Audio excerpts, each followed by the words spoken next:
All right, Romans chapter 1. Who was it that brought up the question? Cheryl in the first row, Cheryl.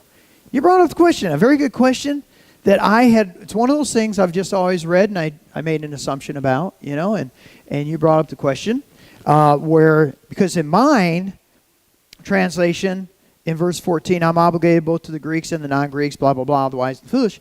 And you said, well, why are you not, my translation, do they call them barbarians? Okay? And I didn't think much of it. And it's like, okay, it's just, I thought it was pretty clear. You got Greeks and you got those who aren't Greeks. So, but that was a good question. Why barbarians? Because the actual word is better translated barbarians than it is just simply non-Greeks. Even though Paul is using a very common expression in his time that from a Greek or a Roman perspective, and that if you weren't a Greek, you were a barbarian. And it's much the same as if you were a Jew, everybody else is a Gentile, okay? If you were Jewish in that time, everybody else was a non-Jew, or a Gentile, or a pagan. Okay, and so this term barbarian, I just got studying this a little bit more. It's kind of interesting how Paul does this parallelism in this verse, and why he's using it in this context to the Romans. Because in the past, he would say Jew and Gentile, coming from the Jewish perspective. If you're not a Jew, you're one of the others. And that there captures everybody and using that expression. But he's writing to, a Roman group of people that, by the way, if you're Roman, you basically have stole everything from the Greeks. And the Greeks were the ones who were the intellectuals. And you need to watch My Big Fat Greek Wedding if you want to know more about Greek culture, because he really is good with that.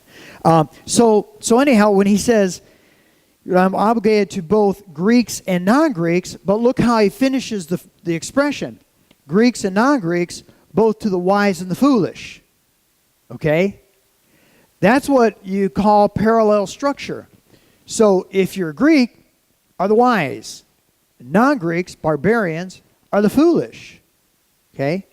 So if you're not a Greek, you're a barbarian from their perspective. So all that really does is it gives you a little insight into the culture of the time and how people saw themselves and others. But what is Paul's purpose in phrasing this way? It's his way to the Roman world saying, I'm obligated to all people. That's what he's saying through it. I'm obligated to all people in much the same way when he talks about Jew and Gentile. He's talking about the whole world, but he's doing it from a Jewish perspective. Does that make sense? So it was really cool to read that because I never really and studied up on it a little bit more. And so that's why Paul is doing that, is that he's saying to a Roman world, I'm obligated to everybody, all people, and not just the Greeks. In other words, not just the wise, not just the special intellectual people, but to everybody. My obligation with the gospel is to everyone. All humanity deserves to hear the good news of Jesus Christ. That's what he's saying. But he's using it as he's talking to a Roman culture. Okay? So thank you very much for that question. And sometimes it seems like the simple questions, just simple, like why are they calling them barbarians? Barbarian is a semi-derogatory term that would be those who are not intellectual Greeks, those who are not in this elite class. They're all the rest of the regular run-of-the-mill people, okay? And those kind of questions really help get a better feel for what's going on. By the way, Mark and Natasha and Mr. Getz, we're in Romans chapter 1 in case we're studying through Romans. We've been doing it now for about 6 weeks, and we're already up to verse 14. So we already committed to, a long time in Romans because there's just so much to do. So Today, hopefully, we'll cover these 3 verses. I'm not sure, because there has been literally thousands of volumes written that cover just these 3 verses, 14 through 17. So we'll see. And then we're going to have that as a part of our sermon today as well. So that brings us to, again, this section. I just want to read it again, and then we'll cover the homework assignment that I gave everybody from last week. Right? You guys remember all that? I had 3 questions. Somebody wrote it down. Lori, did you write it down? Who wrote it down? No, Katie wrote it down, but she is with Haley probably. Haley's pancreas has been upsetting her again, and so they took her into the hospital, I guess. So the 3 questions were simple. Well, let me read the text first, and then we'll go from that. Paul says in verse 14, I'm obligated both to the Greeks and the non-Greeks, or if you have Cheryl's translation, to the Greeks and the barbarians, which is anybody who's not a Greek, from the Greek's perspective. Both to the wise and the foolish, which is a Greek and a non-Greek. That is why I'm so eager to preach the gospel also to you who are at Rome. Verse 16, I am not ashamed of the gospel. Why, Paul? Because it's the power of God for the salvation of everyone who believes, first for the Jew, then for the Gentile. We also had a nice, interesting question on that. How come? And we'll talk about that some more as well. For in the gospel, a righteousness from God is revealed, a righteousness that is by faith from first to last, or by faith from faith to faith. And a few other ways to put it too. Okay? Just as it is written, and this is a quote from Habakkuk chapter 2, verse 4, the righteous will live by faith. All right? Is it chilly in here, or is it just me? Anybody else chilly? Got a couple of chilly. Hey, Josh. What? Would you do me a favor and take one of those thermostats and just bump it up like 2 or 3? Because I'm chilly in here. It won't affect you over there. It's only on this side. No, it's just this side. Yes. And I think... And... What? That wouldn't be bad. Old, and plus I've spent too much time in Kenya. I'm becoming too Kenyan. They would definitely be wearing a down jacket in this cold room. Guarantee you. Freezing. Seriously. I've seen them wear a down jacket in 80-degree weather. Yeah. All right. So here we are. We're at the theme. And matter of fact, this part of the text, many scholars say this text is the reason why Paul wrote. And everything, hence, going after that is going to be an explanation based upon this right here. So, this definitely is the theme of Romans.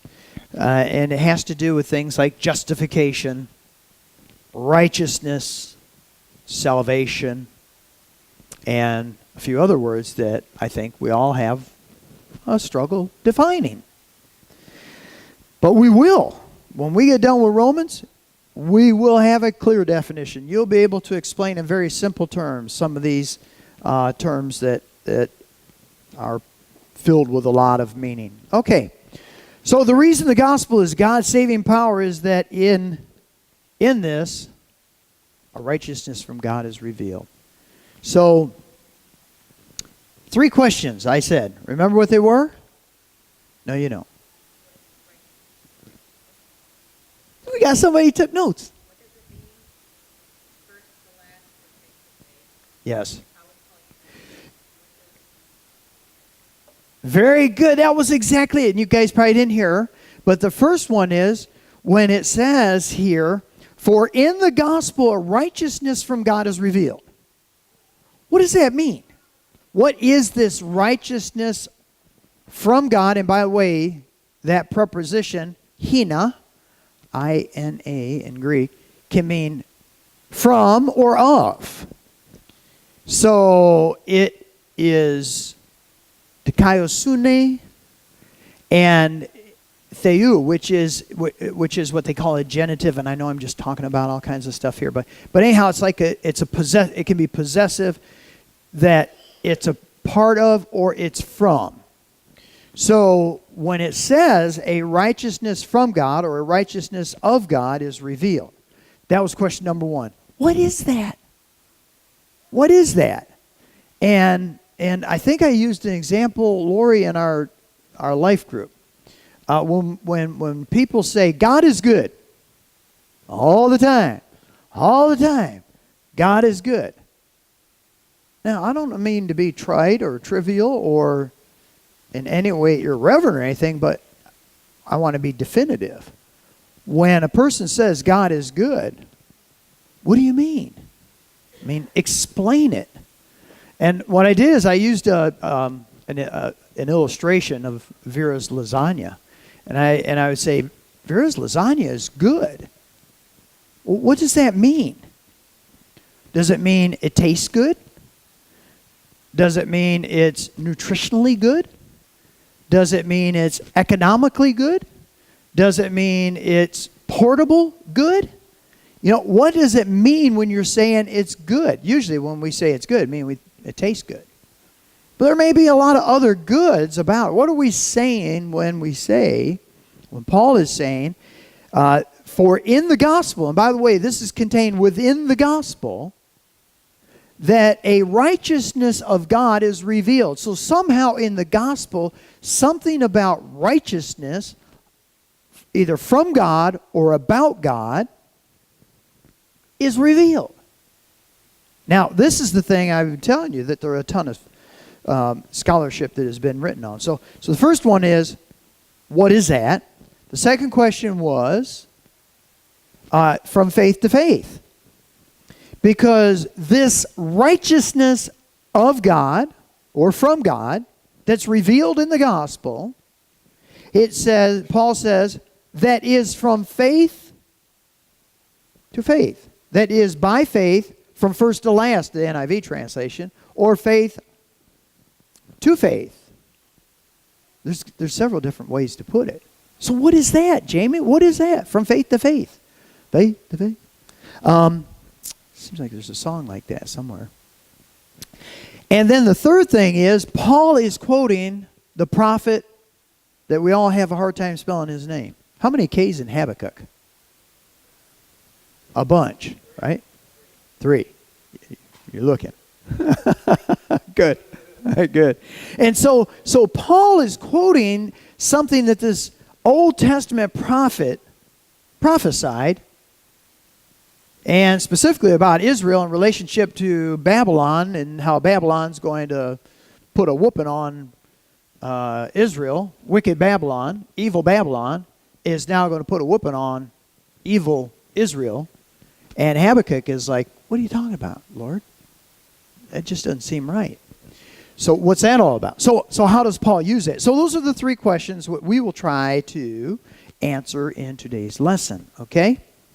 So let's first begin with dikaiosune theou, the righteousness of God, or the righteousness from God. What is that? You all got on Google, right, Pastor Jackie? It probably was Sunday afternoon. You're on the internet and you were Googling, what does it mean, the righteousness of God, right? Oh, yeah, she says. Oh, yeah. Yeah. Did anybody find anything out? Righteousness of God, righteousness from God, and what does this mean? Or we can kick it around here too. What do you think it means? A perfect God. So righteousness being the perfection of God. And excellent point. And also remember, it's revealed in the gospel. Key thing, okay? So you're saying it would be, when you're saying perfection, what are you meaning? What do you think? Well, the typical way that we would use it, without defect. That you're saying God is. What do the rest of you think about that idea? They were talking about a divine attribute, that God's perfect as in there's no flaw, as in,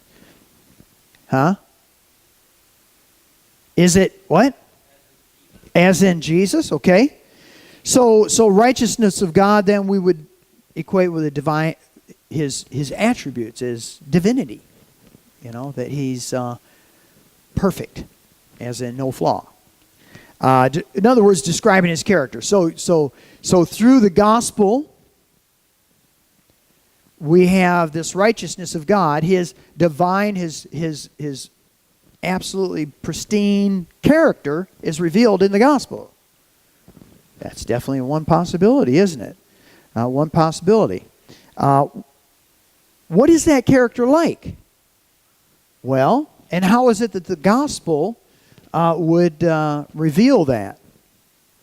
Well, God hates all things that are evil. I mean, He's contrary to evil, as light is from dark, right? Evil's contrary to His nature. He's absolutely, totally, perfectly just. And so in the gospel, that would reveal His justice, that nature of His character, that He's completely, perfectly just, because the justice of the law has been fulfilled in the gospel. But this messed with Luther, he had a hard time with this. Because, do you guys remember about the story with Martin Luther, back in the 1500s? What troubled Luther? And what about this righteousness of God troubled him? Do you remember? Yeah, Mark, it's so good to have Mark in my class. This is so cool. I haven't seen you in a while, bro. You look mighty. Yes, it's been way too long.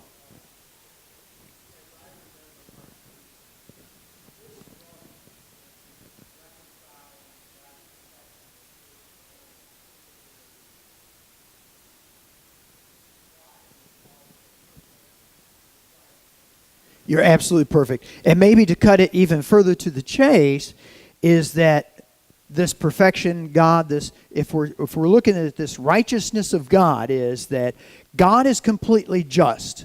He is absolutely perfect in all His nature and His character, so that He cannot have anything to do with that which is imperfect one bit. Luther lived under this constant fear of, I know who I am. There's no way I can come before God. He lived with this immense sense of guilt because God is so good. He's so perfect and I'm so not. And he couldn't reconcile that, and he lived, let me cut it to the chase even further. He lived under this fear of going to hell because of this perfectly righteous God.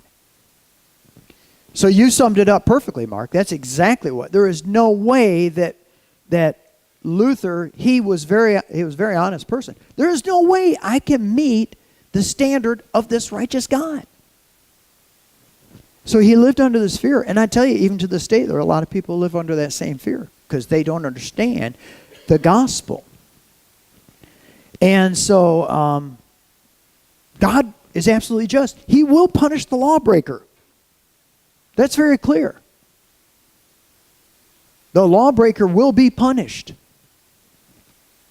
And Luther knew he couldn't live in such a way as to be able to stand before such a righteous God. And so Luther read this text for a long time, and it puzzled him. How can he talk about God's righteousness, and I'm a bad man? How can this be good news?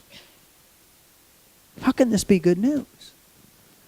And so that's one way of approaching when we're looking at the righteousness of God, is focusing on God's divine attributes, His character. What's another way that we can look at this righteousness of God? Not just His character, but what else? Because we're going to hone in on what Luther discovered that set him free, which spurned the entire Reformation movement, which basically changed the Western world 500 years ago. Oh, I love side notes. Yes. I want to, yeah, I want to hear it. So it said that after he finally understood the phrase, righteousness of God, he said, I felt myself being born, to have gone through open doors to paradise, the full of scripture took on a new meaning, passion with Paul became to me. Oh, good, good. You didn't do any spoiler here, and yet it did share Luther's feelings. And you guys in the back didn't hear it, but it basically was a completely open door to Luther. I mean, it just changed his life when he finally understood this passage in Romans 1:17, and basically opened up a whole new life and it changed his life. Okay, so why did it? Well, if we're not talking about God's divine character here, which I am certain that's not what Paul's talking about here, when he's talking about the righteousness of God that's revealed in the gospel, are we talking about God's divine activity? Because God does righteous stuff, all right? For instance, what are some good things that God does? Going all the way back to the Old Testament. Clue. I like leaving little clues. How about Charlton Heston? Huh? And the Ten Commandments. What are some good, righteous things that God did?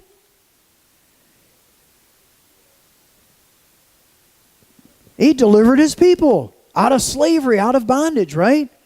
And when they were up against the sea, the Red Sea, and the Egyptian army was pursuing them, he set up that pillar of fire and he opened up the Red Sea and they crossed on dry ground, and the Egyptian army, we went in behind him and he closed the sea over. He protected his people. So God, a righteousness of God, are we talking about his divine activity where he fulfills his covenant promises, where he protects his people and he does what he says he's going to do and those kind of things? Maybe. We're getting a little closer, I think. Because in the gospel, God does something. Right? What does God do in the gospel?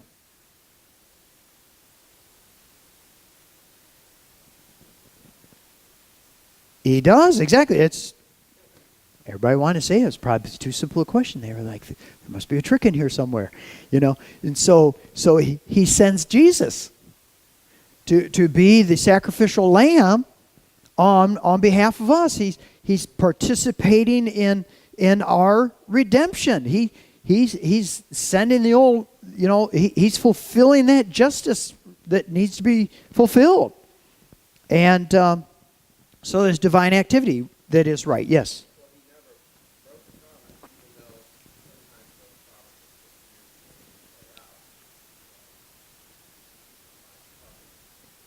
Yes. He is faithful. He always fulfills his promise.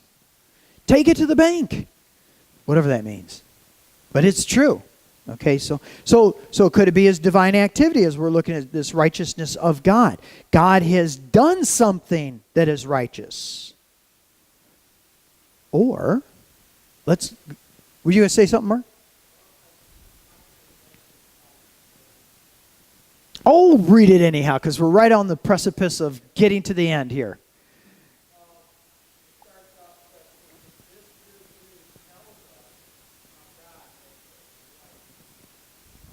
Bada boom, bada bing. So we have divine activity that God brought Jesus here. He's done something. He's taken care of that justice issue, which needs to be taken care of. We've sinned. Justice needs to be invoked. So that brings us to the third point, which I think Mark's which translation do you have? NLT. Lori. She's our NLT gal over here. Yeah, so what Luther understood then and changed his entire world was that when Paul's talking about the righteousness of God, he's looking at God's divine achievement. Through his actions, he's done something. This righteousness of God that's revealed in the gospel is a divine achievement. He's achieved something. What has he achieved? He's fulfilled, because of his right character, he's done an activity in the gospel that has resulted or achieved our salvation. And so when you look at the cross, when you look at what Jesus has done in the gospel, you have both God's righteous justice fulfilled and his divine love fulfilled, both in the cross of Christ. Both. And so it's the just for the unjust. It's the righteous for the unrighteous. This is the achievement that God has done. Through the gospel, he's taken the just, Jesus, for us, the unjust. The righteous Jesus for the unrighteous. And when Luther understood that this is what the good news is about, that even though I'm unjust, God makes me just through Jesus. Even though I'm unrighteous, he makes me righteous through the gospel. So what are we getting to? I keep using this word just. So that leads us to the next question. What is this faith from faith? What is this the righteous shall live by faith? So Jesus has made us righteous by faith, through faith. Okay? So what does that mean? How does that tie in? Okay? All right, you see where I'm going? For in the Gospels, righteousness from God is revealed. It's revealed. Okay, this righteousness, this divine achievement, that is by faith from first to last, or by faith from faith to faith. Okay, so what does that mean? Okay, because this is a real critical link. It's linking to the good news. This thing, faith. In other words, let me simplify it even more. We need justification. You're not going to go and stand before God unless you have justification. Right? How can you stand before this holy God? And what Paul is saying is that transaction takes place somehow by this expression, faith to faith. And he's using Habakkuk as an example. What does that mean? What leads to Luther's complete understanding then of the gospel and of Romans is that we are justified by faith alone. Sola fide in Latin, sola fide, by faith alone. Okay? So what does that mean? And so Paul has, and I agree completely with him, and we'll look at this justification by faith alone. The only reason you can stand before God is through faith. All right? But what it...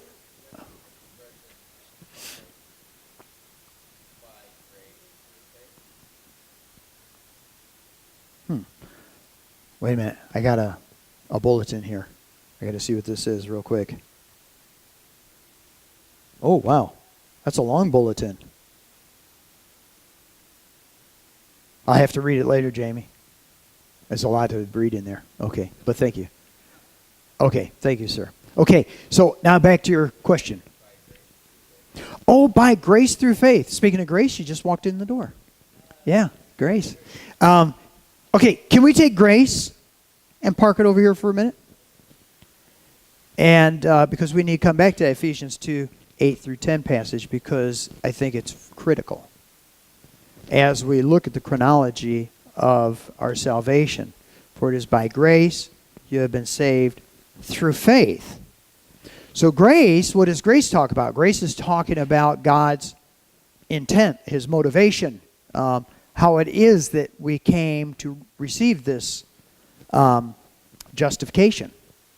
It was his gift to us, right? So we got to come back to that. But I want to get to this connection, this link between our righteousness from God and the faith component. Of course, we know it's all the way back here. It's because of God's grace that he's initiated any of this. It's his grace. That's what initiated it. But what does from faith to faith, or from faith first to last, or through faith for faith, what does it mean? From start to finish. The whole thing. So, well, explain that. How does, from start to finish of your life, from start to finish of the time you became a Christian, from start to finish, what does that mean? Because we use that expression too, don't we? Oh, from the start to finish of mankind?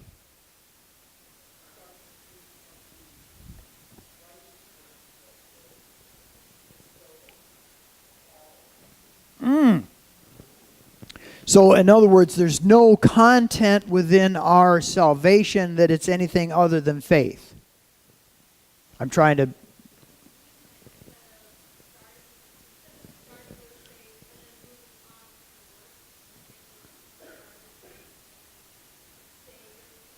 Ah. Okay. So, in other words, it would be rhetorical. You know, and that's one of the possible explanations, that this is a rhetorical device to say that I'm trying to think of an explanation, a one in a, you know, our common language. We'd say, you know,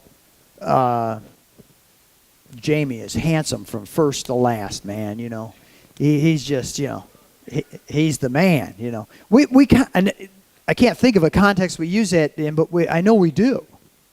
Huh?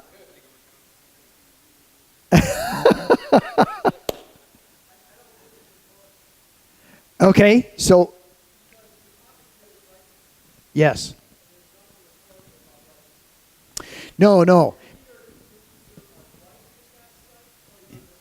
No, I think I agree with you. But in regards to faith, is it kind of using a rhetorical device to describe that it's only the faith. It's the totality of faith. Okay? So this righteousness that we receive from God is the totality of faith. Is it this first to last being an expression?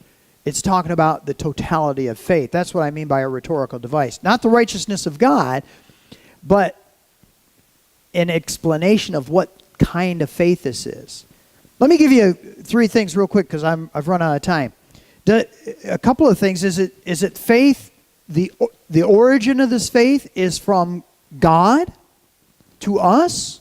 Is that what it's saying? So this faith is from God to us? Could it be from the spread of faith? In other words, from first to last, from the original ones, the first disciples, to us now? So in other words, the spread of faith, is it talking about that? Is it talking about the growth of faith? In other words, our faith continues to grow in degrees? Or is it a rhetorical device that shows how it's the totality of faith? It's a good question. Mark's shaking his head. He's thinking what?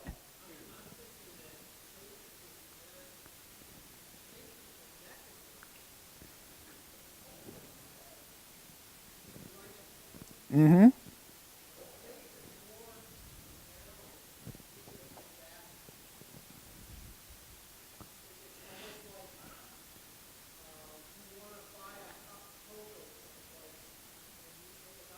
Uh-huh. Mm-hmm.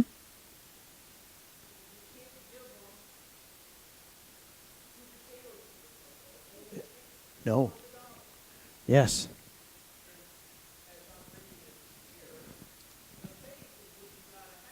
Mm-hmm. No, it won't tell you anything else. But what is he doing in describing what it is when he's saying from faith to faith, though? He didn't just say faith. He said from faith to faith or from first to last. So he's putting a descriptor on that faith. What is he meaning by that? He's given us a description of what faith, what that noun is. Because we know what $1 is, and we could give some description. I'm sorry, we got a lady back there with a pointer telling me, I'm all done. I've been done for 3 minutes there. So, but hey, take it to Mark. He got me going. It's his fault. But I got an excuse. Number two. Okay.